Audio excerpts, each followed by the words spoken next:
একটা মেয়ে কিভাবে চোখের সামনে মিথ্যা কথা, চোখের সামনে নিজের স্বার্থের জন্য আমার সাথে বেইমানি করলো।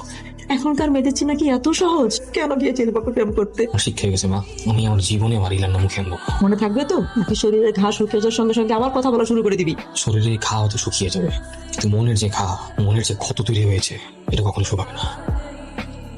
আই সরি সালমান, আমি তোমার সাথে জাস্ট 2 মিনিট কথা বলতে চাই। তোমার সাথে আমার কোনো কথাই নেই।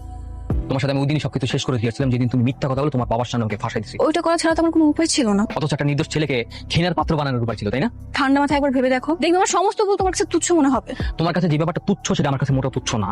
এমনটা কি হওয়ার ছিল? আমি কি সেখানে যেতে চেয়েছিলাম নাকি তুমি আমাকে জোর করেছিলে? তুমি সেখানে আমাকে জোর করে হোটেলে নিয়ে গেছিলে আর তুমি তোমার বাবার সামনে বলো আমি নাকি তোমাকে ভুলিয়ে ভালিয়ে হোটেলে নিয়ে গেছি। যে আমি তোমার কাছে সরিও বলেছি, তাই না? এসব কিছু ভুলে যে যখন আমরা আবার এক হয়ে যাই।